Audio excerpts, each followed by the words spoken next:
Okay, good morning everyone. Welcome to CSIS-KU GSIS Roundtable. I apologize. I don't have to apologize, but on behalf of Victor Cha, for being late. As you know, thanks for coming despite the high vacation season to this very interesting meeting.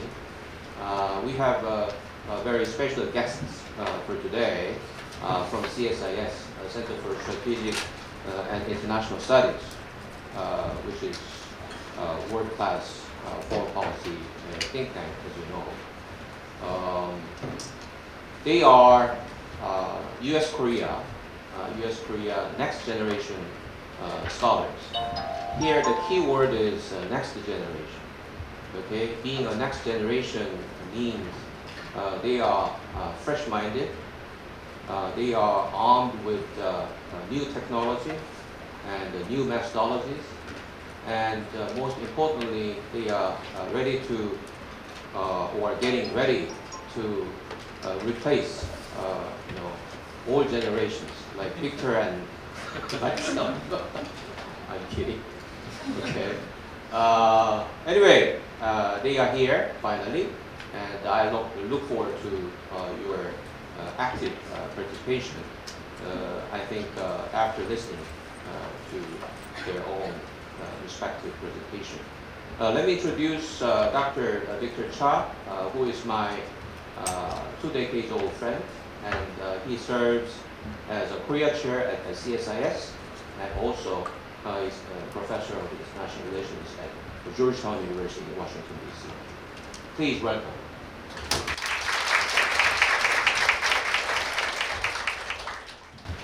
Thank you, Sangat, for that introduction. I am a professor at Georgetown, but I have a new job starting in the fall. I'm going to be the vice dean at Georgetown, so I'm never going to do research for the next 3 years. So many administrative responsibilities. I want to thank Professor Kim Sung-han and his colleagues for organizing this session. This is an incredible turnout for the middle of the summer, and we really do appreciate it and apologize for being late. The NextGen Scholar Program is a program that is now in its 6th year. It is co-run by CSIS and the University of Southern California Korea Studies Institute. As we speak now, the other half of our NextGen class is at Seoul National University doing exactly the same thing, although they probably got there on time, because we had much further to go from where our first meeting was. The NextGen scholars, as Sang-han mentioned, are academics that are all really in the beginning of their career in the academy. We do a competition, an international competition, where we invite scholars to apply, and then for this class we picked 10. Thankfully, they all said yes,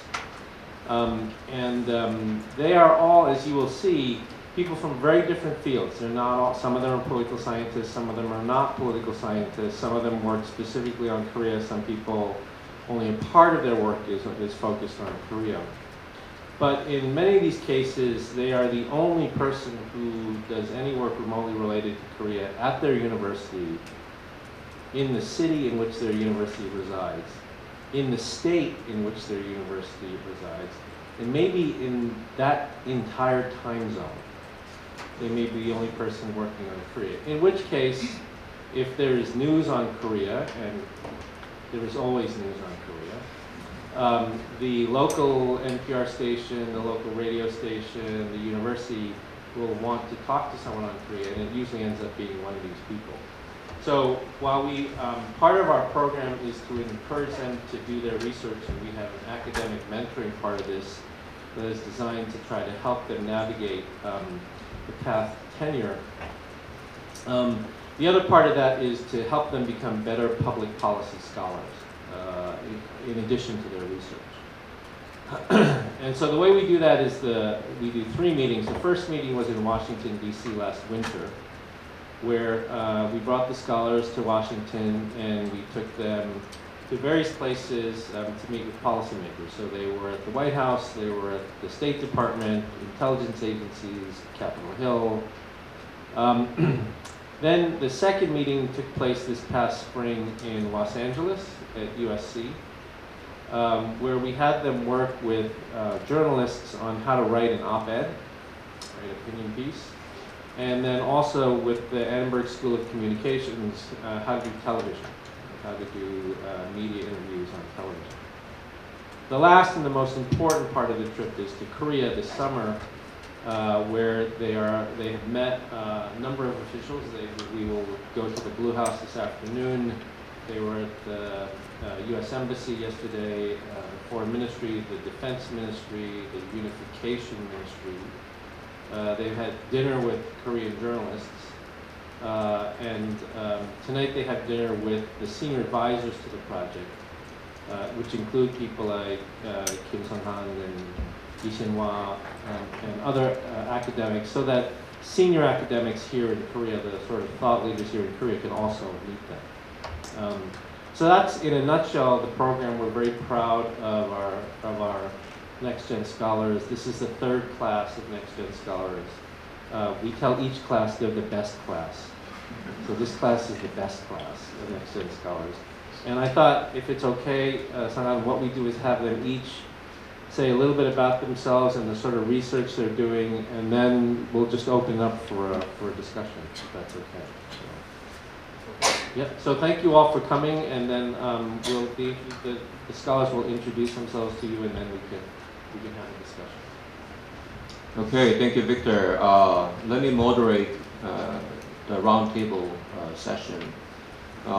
If you look at the agenda, the brilliant bio of those 5 NextGen scholars are there.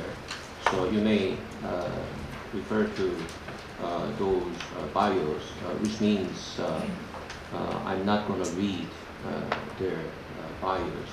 So without further ado, let me start the roundtable from Katrine Fraser-Katz, who will be briefly introducing yourself and then explain about your topic for about 5 to 10 minutes. Thank you. Stay here or no, wherever.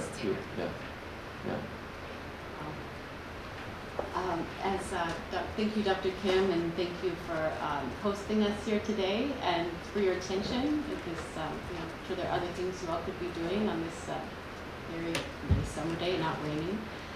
We're all very happy to be here as well. I'm Katrin Katz, and I'm currently an adjunct fellow at CSIS, but based in New York. So this year I'll be teaching at Columbia University. And so, yes, I'm happy to share a little bit about my recent research. I don't want to go into too much detail because I'll leave it, any questions or things you're interested in kind of hearing more about in the Q&A. But I'll try to give a kind of an overview of the things I've been thinking about, and then look forward to hearing from you all later. So at the broadest level, I've been looking at conflict patterns in Northeast Asia, the periodic rise and fall in tensions with nationalist charged issues that we all know well about in this room. It's a quite unique pattern that has its own name, hot economics, cold politics. The reason I've honed in on this, and empirically in my dissertation work I look at the island disputes, but I'm really interested more generally in a number of sensitive topics that can kick off these episodes of contention. The reason I focused on these issues is for 2 reasons. One, academically, prominent IR theories don't explain them very well. Some very well-known kind of intuitive theories like the commercial peace, the idea that economic partners should get along well, that helps to explain why these disputes don't escalate to war, but it doesn't explain well why they escalate at all among key economic partners in the region. Secondly, theories about nationalism, the conventional wisdom around nationalism is that if leaders kick up nationalism, their hands are going to be tied by that. They're going to have a very hard time de-escalating tensions.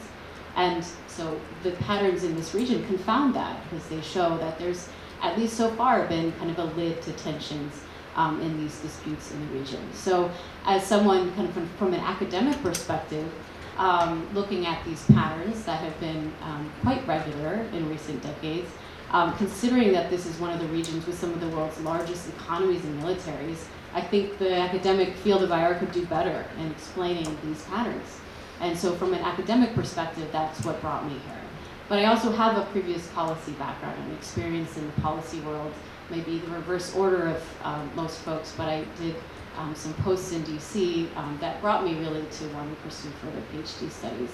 And from a policy perspective, when I worked on some of these issues at the NSC in particular, what was concerning was that the rise and fall in tensions is so regular that you can become somewhat complacent in a seat like in DC, where what comes up is going to come down. And in fact, that's been pretty much the case. The U.S. has been tries to be pretty hands-off, has gotten involved at certain key moments, I think in a good way, in a helpful way.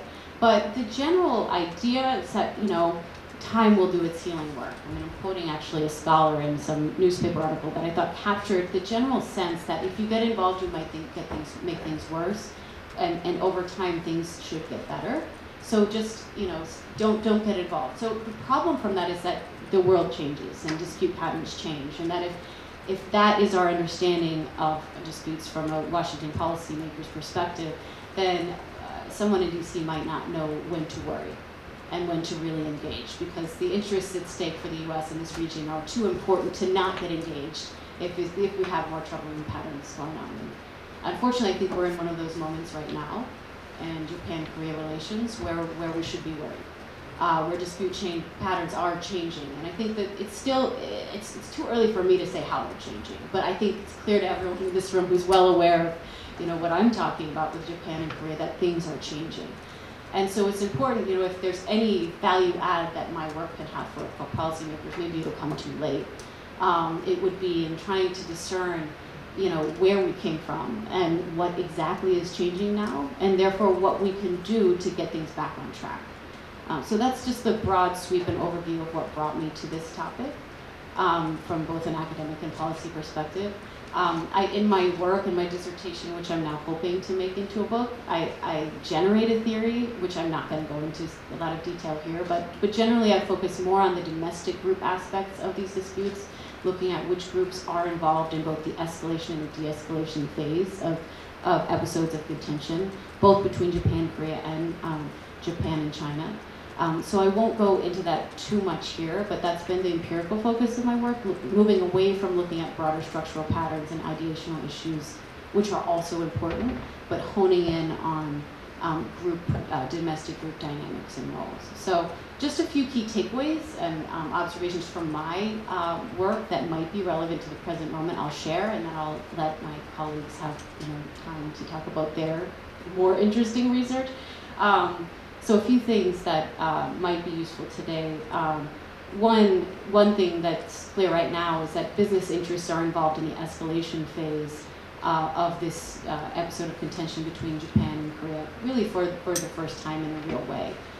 So previous episodes between Japan and Korea on issues like Dokdo Islands and other contentious history issues have mostly involved symbolic issues in the escalation phase. Important symbolic issues, one that the public care deeply about and should care deeply about, but symbolic and collective, which the mobilization dynamics of collective issues, if you all know something about the collective action problem, things are quite different than when private interests are involved. So they do tend to fizzle out more over time because of the free rider problem and these other things. So generally, symbolic interests have been on the side of escalation in the past, and that's been helpful in the de-escalation phase for leaders because they've been able to generate symbolic concessions to tamp down tensions. Not concessions that made the issues go away, but things like stopping or putting a near-term end to Yasukuni visits doesn't cost the Japanese leaders something in terms of maybe politically, but not materially economically. And symbolic concessions can be useful because both sides they're sometimes vague enough that both sides can kind of frame them in a way that provides a face-saving rationale for the publics to back down. So we're now in a space where economic issues are in the escalation phase. It's harder to de-escalate in a way an economic issue because it's very clear who loses. and it's measurable who loses. But there might be space in some way. I hope if we can buy some time here. I know today was a pretty troubling day in terms of things escalating more. But thinking about what type of a symbolic issue, a symbolic trade might work would be something to think about. Again, from my research, I don't know how that would look, but it's something to think about, decompressing the very concrete issues that are involved now. That my concern is that the nationalist theories that I talked about, with leaders' hands being tied, that we go more into that space where their hands are tied and they're really locked in. So one thought from my research and looking at the conflict patterns is that going back to symbolic concessions might be a useful thing if we have time. And things are moving so fast right now, and the implications are already compounding in terms of this escalation. But that's one thought. The second is that the quiet forces of business interests, export-oriented conglomerates and so forth, have played a quiet role in de-escalating these disputes in the past. Once economic interests are affected, leaders have found a way to de-escalate. That's different now because we already have economic costs involved. But my sense is that the business interests remain on the side of cooperation, that they don't want to feel the pain of these escalations in either Japan or Korea, and that goes for the US and international interests that are going to be affected as well. So the takeaway from that is that I don't think business interests ever have an interest in being very vocal and out front in prescribing policy. Their interests are in their bottom line of profits. But to have that they remain, I hope, an important force in communicating through government channels and with each other across countries, and also if they're going to have a public role, it's in articulating the costs here, so that the broader publics do understand. I think South Koreans well understand the implications of the export controls. I know watching news in recent days, it's very clear. But within the Japanese public as well, within the US public as well, again, to alert people that this is a time to worry. I'm talking about in the United States in particular. I think that'll become clear maybe before, when it's too late, when we're already seeing the outcomes in terms of increased prices from these warped supply chains through these new export control regulation or restrictions. Anyway, I will leave it there. I do have some ideas about things that the U.S. could do to get more involved as well that tie to my research, but I want to leave it at that for now. Thank you, Catherine. And our next speaker is Stephanie Kim at Georgetown.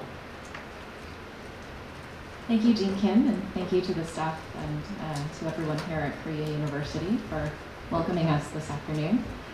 So my name is Stephanie Kim. I'm a faculty member at Georgetown University, where I direct a master's program in higher education administration. And so I'm certainly by no means the sole Korean studies person in my institution or let alone my city. I have the unenviable position of sharing the stage with Professor Cha at Georgetown University. But nonetheless, I approach the study of Korea perhaps from a different and somewhat novel angle than some of my colleagues here, because my background is in education, and I am very much interested in issues of higher education. So my research sits at the intersection of higher education and migration studies. And so typically, migration studies has been framed typically in political and economic lenses. So we've seen a lot of studies on labor mobility, on refugees, et cetera. But recently, there's been an interest in understanding migration through an education lens. And specifically looking at the movement of students, mostly those who move from south to north or from east to west in pursuit of academic credentials and professional opportunities. And this discussion is primarily understood at the scale of the individual. So the individual aspirations of students that then drive them to pursue education overseas, or it's primarily understood at the scale of the nation state. So government policies that shape the movement of students and allow for their movement. But what's sorely missing from this discussion is the role of the institutions. So that is the universities themselves and how those universities exercise various forms of agency as they themselves face domestic challenges and look to global opportunities in response. So primarily the aggressive recruitment of students from overseas. And that's where my own research comes in. And so I look at higher education reforms happening in both South Korea and the United States. From a US perspective, I look at how US universities are facing budget cuts and look to international students to make up for these revenue shortfalls, international students who primarily come from Asian countries. And I'm sure many of you in this room might have had some study abroad opportunities in the United States. And I also look at how Korean universities are facing domestic demographic shifts, primarily from the low birth rate, but also from the vast numbers of Korean students who go overseas, and how these universities negotiate these challenges through specific institutional reforms, initiatives, and programs. And so this is essentially the topic of the book project that I am currently writing now, tentatively titled From Berkeley to Seoul, How Higher Education Travels Across the World. And the book project looks at the movement of Korean students between South Korea and the United States to uncover the institutional mechanisms that allow for their movement in the first place. And it's framed under the thematic of traveling students, but really I look at how institutional competition travels across national borders, and that is the crux of the book. I'm happy to discuss a little bit more during the Q&A, but for purposes of time, I will keep it short and end it here. Thank you. Thank you, Stephanie. And our next speaker is Jiyoung Ko at Base College. Hello, everyone. Thank you for having us today here today. So I'm an assistant professor at Bates College in Maine, so I think I'm the only Korean expert in Maine actually. And I'm a Korea University alumni, so I'm really happy to be back on the campus today.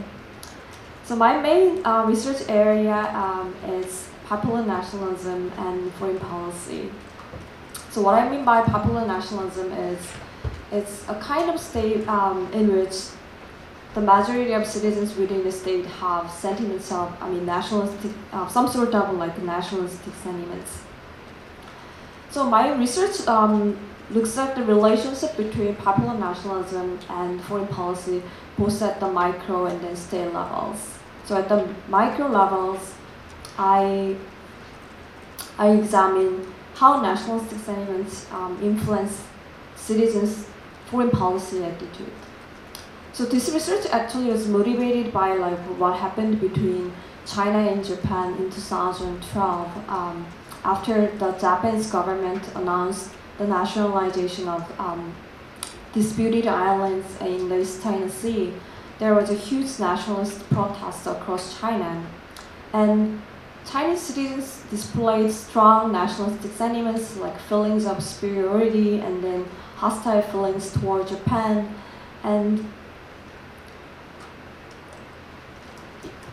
And previous research provides very little insights like what the consequences of having those kinds of nationalistic sentiments are. So my research builds on studies in social psychology and explore how these sentiments form various psychological biases. So for example, when people have feelings of superiority, like national superiority, people also tend to believe that their country is strong enough to win in a conflict or crisis with other countries.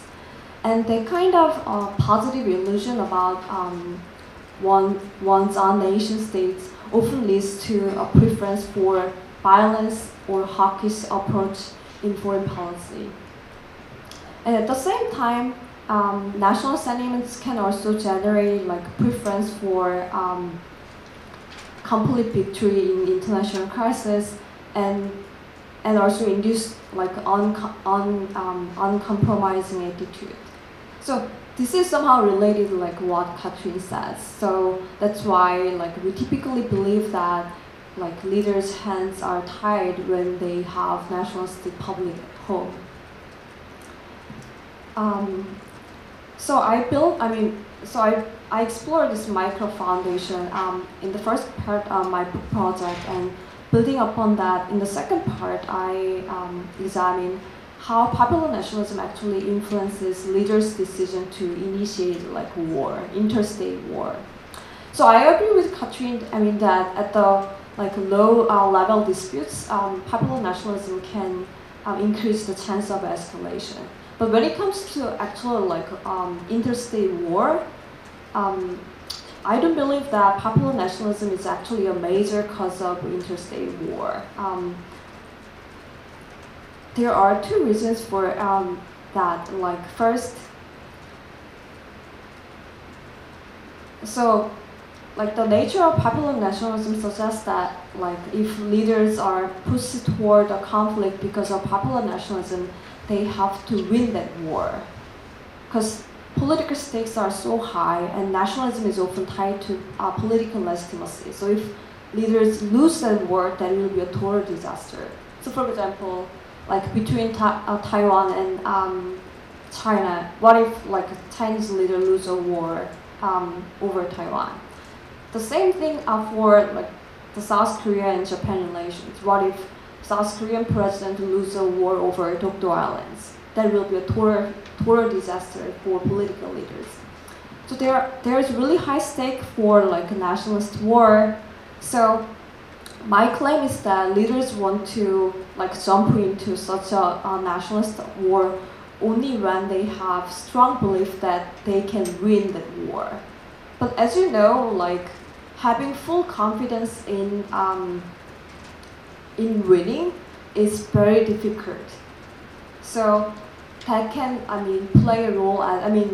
The very fact that like estimating a winning is hard can play a like restraining role for readers. And secondly, we often forget, but leaders have some means to like cool down popular nationalism. Like in authoritarian regimes, they have media control, and then also they have repressive means to deploy. And usually, like people think that democratic regimes do not have such a tool, but in many cases, like democratic leaders have also some room for maneuver. So they can exert like influence over the media, or they can set up like different like domestic agendas so that they can divert public attention to different agendas at the moment. So it's conventional wisdom that nationalism pushes like leaders into more hostile reaction and into a war, but my book project is trying to point out that that is actually very, very rare if we look at history. So my takeaway, for you guys about the like what's going on between South Korea and Japan is, and also like Japan and China, is that probably in the future, popular nationalism is unlikely to be a driving force of a war between these nations. Yes, you can like fan like escalation of like low-level disputes, but it's very, very unlikely that like popular nationalism to be a cause of interstate war in the region. So I'm happy to answer any questions if you have. Thank you. Thank you, Dr. Ko, and our next speaker is Peter Scott. The floor is yours. Great, thank you for having me. So I also come from a somewhat different academic background and got into sort of the area of Korea maybe almost accidentally. I'm a computer scientist. My postdoctoral research at University of Michigan has been in computer security. And I taught a variety of computer science classes at the Pyongyang University of Science and Technology in the falls of 2013, 14, and 15. And so the core of my work is sort of technical network measurement and understanding online censorship and information controls. So trying to understand how quickly we can learn what content is being blocked where, and if from policy changes you can quickly learn that that has been changed. It turns out that that's not actually particularly useful in the North Korea context. There's very minimal content censorship technically, and the access limits or the information controls are primarily implemented sort of societally in terms of who has access to a computer, who has access to a computer that's connected to the internet. And that's actually true in many of the most repressive places that we see. That there's not necessarily a strong technical censorship. It's rather societal. So rather than go like too deep into how network measurement systems work, I'm going to try and pitch this more up towards the Korea side and talk a little bit about what life is like at Boost, and then a little bit about sort of what we got. I think the two high-level metrics that are maybe most interesting to look at, one is trying to understand technical capacity and how North Korea, where it sees its limitations and how quickly it's investing to build up internal capacity technically. And the other one is how that internal technology is providing an individual sphere that hasn't existed, that people have personal ownership of smartphones and tablets, that gives them a place for personal photos, that's giving them some additional flexibility to move. And so being able to understand how much of that's real and how that balances with increased surveillance and that interplay is going to be important to understand if there's a change in dynamic and if there's any change in population dynamics. So 2013 was sort of the first Arirang smartphone had just come out in Pyongyang. So when we were there, we would see on the street occasionally people with smartphones, but it was quite uncommon. And in contrast, by 2015, pretty much every student had a tablet with them. Almost everyone you saw walking around Pyongyang had a smartphone. The city changed in those 2 years. Most of those devices were coming from Chinese OEMs and were getting sold in the country. And that came with it, this real need of, now we've got these devices, but there needs to be software on them and it needs to be vetted. And so within Boost, one of the major things that we were getting from the administration was we needed to be training the computer science students in writing and understanding Android applications, both to be able to take Chinese or other Android applications and change them so that they could be appropriate for the local market, or to develop their own. The other main priority that was happening in those 2 years was there was this interest in cloud and how they were going to build sort of a larger technical infrastructure. So what were these technologies that would help to allow for an expansion or a consolidation and processing of data? Both of those being really internally focused on their consumer market. I think in broad strokes, that was where our students were ending up. Was not in an externally facing role, but rather domestically.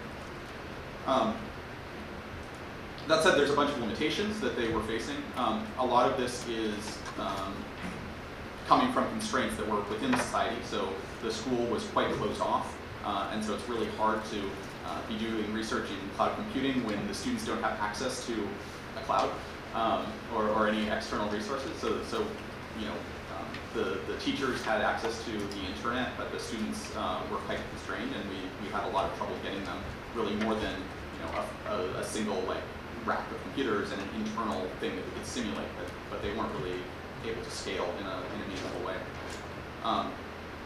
The other side of that is that there continue to be power distribution issues. There would be quite a bit of time where the power would be out, maybe a quarter to a third of the time.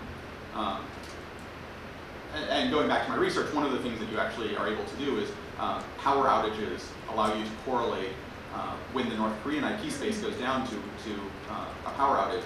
You also see a lot of Chinese IPs that go down at the same times, and you can use this to learn the additional network presence that North Korea has, but is not advertising fully. And maybe as a commentary, that's also a reason why you would expect that North Korean cyber attacks are not coming from within the country, that these attacks that require relatively tight timing, given an unstable power and internet infrastructure domestically, you'd much rather have happen someplace with a more stable infrastructure. I guess the other thing that I can say is in the last couple of years since I've been out of the country, I've continued to look at devices and the software artifacts that are coming out or that are being developed for the internal consumer technology. One of those things that I think is really an interesting commentary on how much resources are going into this is looking at the textbooks that they're translating and making available within their curriculums.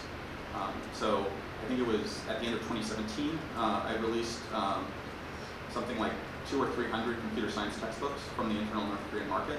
And one of the things that's really interesting there is they've been translated into Korean primarily from English language textbooks, all within a year of publication. So there's significant capacity in technical translation that's happening in-house, and this was from about 2002 to 2012, where they have the capacity to take at least a couple quite technical computer science textbooks and get them translated to then be training internally on. And I think we don't necessarily give enough credit for that capacity. Yeah, so I think I'll leave it there. Thank you. And last but not least, speaker is Benjamin Young. I think you can present in Korean. Oh no, I mean, I'm severely jet lagged, so I don't think you want me to do that. So thank you for having us here, Kim. And so currently I'm a postdoctoral fellow at the U.S. Naval War College, but I'm actually moving next week with my girlfriend to South Dakota, and I'm beginning a new job at Dakota State University. So I think I'm going to be the only Korea scholar in the entire state of South Dakota or North Dakota. Has anybody ever been to South Dakota? Oh, really? I recognize you. So I'm excited to be in Seoul, and before I go to a place where I think one neighborhood in Seoul has more people than the entire population of South Dakota. So, but my research, I'm finishing up a book on North Korea's relations with the Third World during the Cold War era. So I'm a trained historian, but I'm kind of slowly becoming a political scientist, going to the dark side, Victor. And so my basic argument is that Third Worldism has been part of North Korea's national identity. And what I mean by Third Worldism is commitment to anti-imperialism, and a belief that self-reliance and should be the core of your identity. And I use sources from all around the world: Russian sources, South Korean diplomatic sources, U.S. diplomatic wires, Romanian diplomatic archival documents, Polish, Swedish. I've even done some interviews with African students who studied in North Korea. And what I really try to get at is, what does North Korea mean to you, being from the non-Western world? And they have a very different conception of North Korea, especially during the Cold War era. And a lot of that has to do with the fact that North Korea was ahead of South Korea in economic development up until about the mid-1970s. And the three things that they really thought North Korea was great at was social control, rapid industrialization, and regimentation. So if you're a third world country and you've dealt with violence from the colonial period, and you have a leader who's autocratic, if you're looking for models, North Korea actually looks pretty decent. And North Korea really capitalized on this. So they sent actual large amounts of aid to third world countries. They built statues in African countries. They built schools. They sent works of Kim Il-sung to countries. They even put advertisements in African newspapers, for example. And so I have some really interesting anecdotes in my upcoming book about how third world peoples would sometimes use North Korean enthusiasm against North Korea, and so they would just swindle North Korea. They would just take their money. And sometimes North Korea just due to the fact that it's relatively isolated, they didn't know this, and so North Korea spent large amounts of money on lobbying efforts in the Third World. One estimate says they spent more than $100 million by 1982 on lobbying efforts in the Third World. So I'll just give you one brief case study so that we can open up for discussion. Has everybody heard of the mass games in North Korea? The huge choreography? So they actually exported that to the Third World. So there were mass games in Somalia, there are mass games in Idi Amin's Uganda, there are mass games in Togo, Zambia, Zimbabwe, and they actually still are going on in Zimbabwe. But the mass games are really a form of North Korean soft power. So we always think of South Korea as an exporter of soft power, with Hallyu and K-pop and all that. But in some respects, Kim Il-sung was actually the originator of this kind of Korean soft power. It's just, instead of BTS, you get the mass games.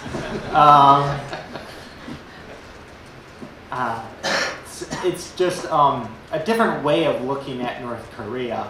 And this kind of model of North Korea as being a developmental example is no longer available, but a lot of these countries still maintain ties with North Korea. And I think a lot of this is based on historical experiences, solidarity, and that you can't just cut these ties off with sanctions. I think there is some really deeply rooted historical linkages there, and I don't think the U.S. government understands that, and I don't think the South Korean government understands that as well. So that's kind of the general synopsis of my research. Thank you, Benjamin. Okay, now we have listened to all of those 5 speakers. If I may, let me introduce their counterparts, if I may. We have some new PhDs, starting from Dr. Soon Lee here at GSIS, and Dr. Min-sung Kim at Ilmin International Relations Institute, and Dr. Sun-kyung Choi at University of North Korean Studies. Anybody else's? Okay, and we have some PhD candidates. My former student, Hyungjun Byun at University of Chicago, kind of a academic rival of Georgetown, and many others. The KU GSIS PhD students and graduate students, undergraduate students, all of them over here. So you are free to choose any questions to those speakers. Okay, now floor is open. So if I may, let me give the first opportunity to those counterparts of our, Dr. Lee? Yeah. Morning. My name is Soo-hoon Lee. I'm a research professor at the DIS, Division of International Studies. So the counterattack begins. So my specific focus on my study is the American foreign policy, U.S. foreign policy during the George W. Bush. Professor Victor Cha was part of it, and specifically, especially on the 9/11 and the war on terror, how the decisions were made by George W. Bush and his cabinet for the war on terror.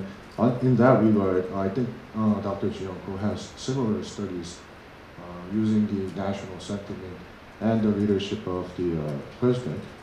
So, according to my research, I'm looking at the executive dominance in foreign policy making. So, during the international environment is at risk for American international setting, the pendulum of power swings to the White House, the president, and when there is a peace, the pendulum swings back to the Congress, and that's the theory of many scholars before who made their research on the George W. Bush and his cabinet. And in that regard, there are some bureaucratic and organizational process where the decisions are made too. So the cabinet and also the VP and also including the scholar academia like Victor Cha was part of it. So when these are made, I think there are different variables into it, and one of them is this national sentiment, right? So after 9/11, American citizens and their hatred and their fear against Al-Qaeda was too high, where I believe during 2001, the voting and the popular rate for the George W. Bush was above 94%, and that actually gave the drive to George W. Bush to engage war on terror. That's what I believe in my research. And in that regard, how do you assess the cognitive way, the method for the George W. Bush in that regard? I'm sure there is some psychological stuff in it where he's making decisions and how those psychological decisions are made. And to do that, you really have to assess the personal character of George W. Bush. So in between the national sentiment, how he becomes the drive for the George W. Bush, I think there needs to be another variable that really need to be taken care of, where George W. Bush should be assessed in his character and how he was raised from the very beginning of his political career, where he started from George H.W. Bush's campaign, and how he was built up as a politician, and how he became who he was during 9/11 2001. So do you take that variable into your research when you link that national sentiment and how it became a drive for George W. Bush making his decision on the war on terror?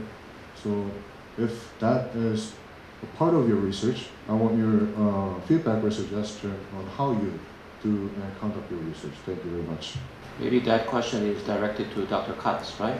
Okay, leave it that way, and I will collect some questions.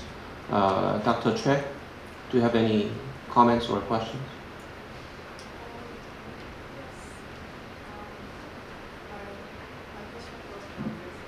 No, why don't you turn on the microphone? Yes. Come closer to the microphone. Yeah. Currently, I'm doing in-depth interviews with North Korean refugees who have used the cell phones. And my question is how the usage of cell phones, including the smartphone, is this uses impacting on the social relations and the change of the everyday lives? And that's my question. Thank you. If I add to that, how do you assess the impact of the cell phones on the life of the people on the border area? I don't think it is not that meaningful to talk about Pyongyang citizens. They are quote-unquote special people. Okay, we need to discuss the impact upon the people on the border area or outside Pyongyang area. Okay, Min-sung? Hi, good morning everyone. My name is Min-sung Kim from Ilmin International Relations Institute. I have questions related to the Dr. Katz and Dr. Go's comments related to the current Japan-RK relations. Especially, I want to hear some details about the Dr. Katz solutions to de-escalate these tensions. Symbolic concessions can be a temporary remedy rather for the long-term measures, so we can get another conflict pattern sooner or later. But right now we need at least those kinds of measures. And people say in Korea nowadays, this is the period like the second movement, independent movement nowadays. It's getting worse and worse. And it seems really hard, as you mentioned. RK has its general election next year. Abe administration also stick to their domestic politics. Even after the election victory, the Abe administration and with the internal governmental ranking officials try to revise the peace constitution, and absolutely it would make the situation worse and more complicated. Although there have been some understandings, as you mentioned, about hot economy and cold politics in Northeast Asia, it's getting more blurry. South Korea also has the previous experience about SARS issue a few years ago, linkage between the security politics and economy. We also have some kind of economic damage from Chinese economic measure at the time. So anyway, all the related countries are trying to make the negotiation framework or hold this political environment as a symmetrical structure favorable for each other. So even South Korea nowadays, you know, the raised the issue of Jusonia recently. So as I mentioned, that all related countries seem to their domestic concerns much more in comparison than before. So what can be your specific suggestions as a symbolic concessions to de-escalate the tension or dispute between South Korea and Japan right now? And the 2020 Tokyo Olympic can be one of them. And the second one is, what can be the U.S. role in easing the tensions right now? Does the President Trump has at least the willingness to do something for like engaging this issue? And maybe this can be related to the Dr. Ko's mention about populist nationalism, which can lead the interstate war. That sounds like a novel a few years ago, but nowadays I think it can be realistic. And my another question is based on my personal interest about the cyber security issues related to North Korea. Personally, I'm pretty much interested in the cyber mercenaries in the cybersecurity issues. Do you have any information about cyber mercenaries recruited by the North Korea nowadays, working in the real cyberspace? If you have any, maybe that can be a good information for us. Thank you. Okay, I think her question are directed to three of you, NextGen scholars. Okay, let me start with Dr. Katz for answers. Okay. Or comments. Yeah, well, thank you for these very good questions and comments, things that I've thought about as well, and don't have complete answers to yet, but I'll give you some thoughts that I have on these issues. One, on the question of leadership and the role of leaders, it's a really good one. It's, I don't know, to use academic speak, a levels of analysis issue, right? I think it's always important to consider all the levels of analysis and the roles that they're playing, from structural to kind of state level to domestic level, and as you mentioned, the very important role of individual leaders, of course, plays a role in cycles of contention. For my own work, you know, and even in the most recent round, there's a lot of comments on how this is a perfect storm, because look at Moon's background, President Moon's background, and Prime Minister Abe's background. And the depressing thing about that for me is that, well, we have to sit this out then until these leaders are no longer in office, and that's a really long time given the pace of things. So it doesn't give you much agency to act and to do something other than changing leadership, which these are democracies. That's not necessarily going, you know, it could happen, but it's not going likely to happen, right? So I do think it has an impact, but in my own work, I look at the same leaders having different stances on nationalist issues, stoking up nationalism and then not. Lee Myung-bak, towards the end of his term, stoking up the Dokdo issue very visibly. The general pattern within Korea is, by the end of a term, you know, going kind of using the anti-Japan card quite a lot. So problematic from the standpoint of looking at it as a consistent factor, but it definitely plays a role. You can't rule it out, but if I try to look at things that over time are consistent across different administrations, and you find that as well. You find similarities across different leaders acting the same way, and for me, responding to similar domestic pressures in the same way. And that's what I try to take out to show a kind of consistent factor across cases, so that might be useful for other cases in other countries and that sort of thing. So that's how I thought through it in my own work, not to discount the importance of it, but that's kind of what my findings have shown there. Very good questions and observations about hot economic cold politics. For a very quick, I guess, response to that, overall, even though that's not an optimal situation, I'd like to get back to that. I'd like to get back to the siloing of these issues. It would be better if these issues, historical issues and issues tied to nationalism in these countries, could become resolved in some kind of permanent way. But in the meantime, keeping security and economic issues separate has served this region quite well, has served U.S. interests quite well. Again, like always to strive to make it better, but the problem now is with the blurring of that. So I think it's always been framed as a kind of problem, and it is a problem, but that was when things were better, and now things are getting worse. And I think basically because the alternatives are pretty dark. They look like other times in history when things really, alternatives like really turning inward and kind of having more nationalist economic responses to these things. I feel like we've, experienced that before in history in this region and other parts of the world. So in terms of specifics, I think for the United States, it's never been smart to really openly mediate or to try to take sides, but in the interest of getting things back to kind of their places, to try to keep security out of the current tensions. So there's some discussion around Jisomia to try to keep that out of this very heated, I mean, it's almost impossible to do, but to not let that get tied up into the current economic dispute would be one thing. And for symbolic concessions, often, as you mentioned, it's events coming up that it's not creating a symbolic concession out of thin air. It's kind of awkward and weird, and I don't know how you would necessarily do that. But there are things on a timeline like the Olympics that might be too far out, but even August 15th coming up, often in those times it's things that aren't said that are important symbolically. It's, if the Japanese Prime Minister is not going to say something that would be inflammatory or says something that would be helpful, it's subtleties that can make a really big difference.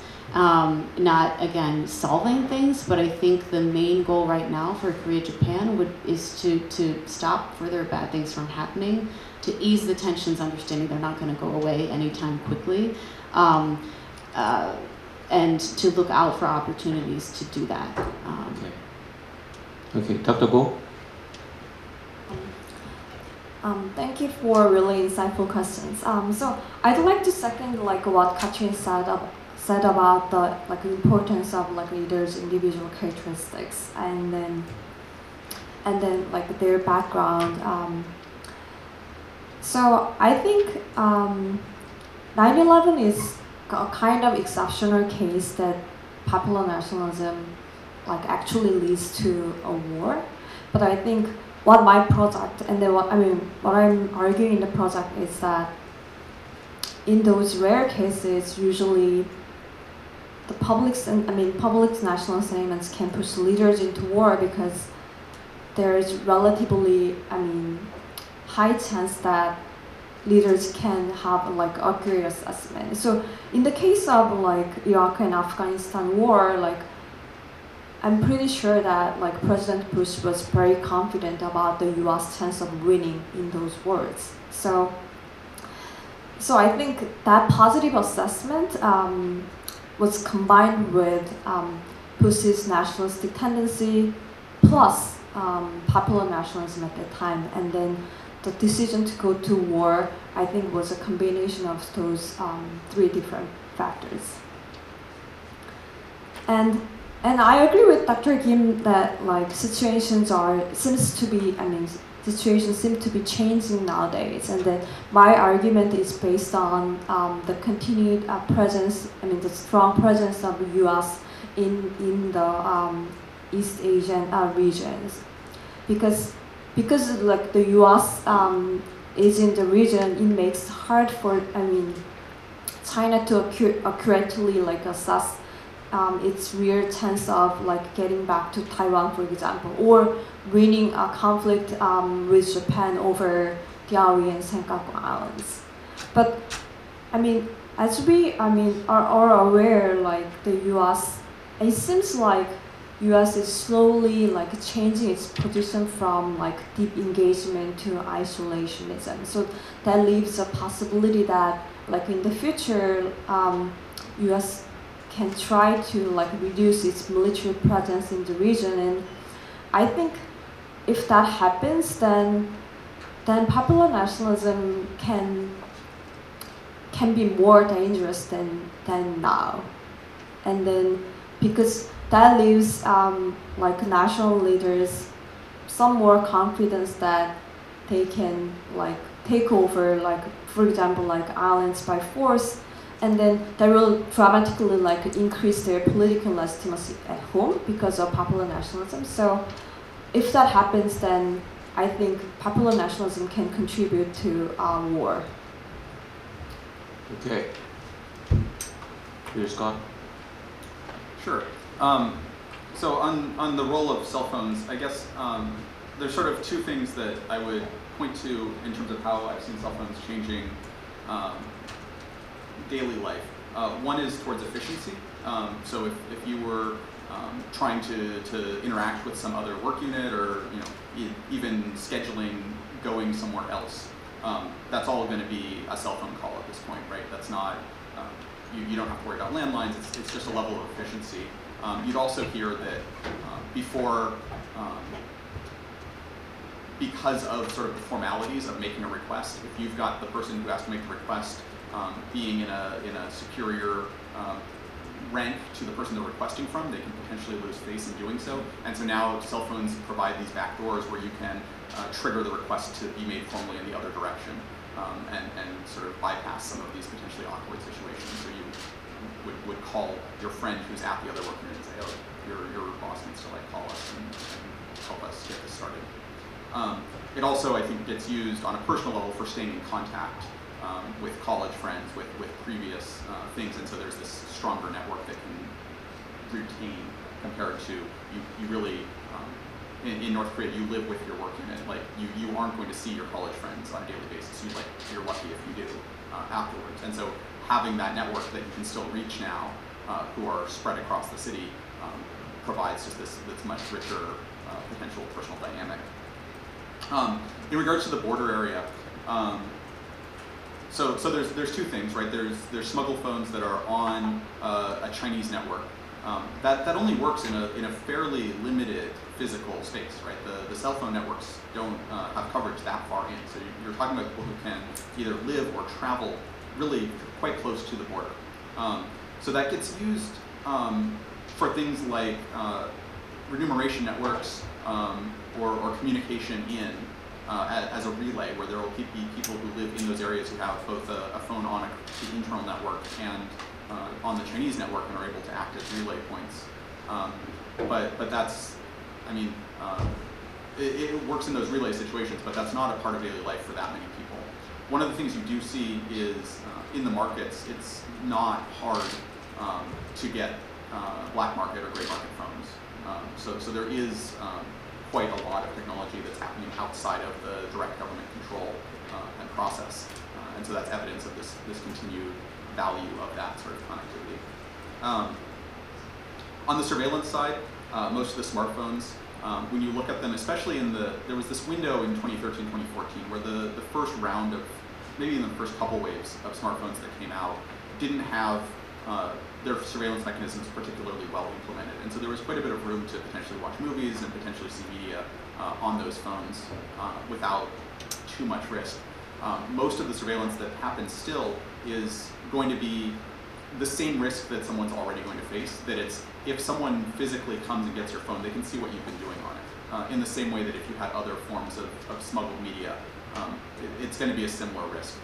The phones in that, I mean, even in 2015, aren't really reporting back on the network. So you don't have this centralized, strong capacity that's able to track you. The tracking that you're looking at is, most of them have an uninstallable app called Trace Viewer that will record screenshots of apps and media. So if someone comes and wants to look at your phone, they can scroll back and see what you've been doing with it. So that's sort of the risk, is you've got sort of this log, but it stays locally on the phone. For cyber mercenaries,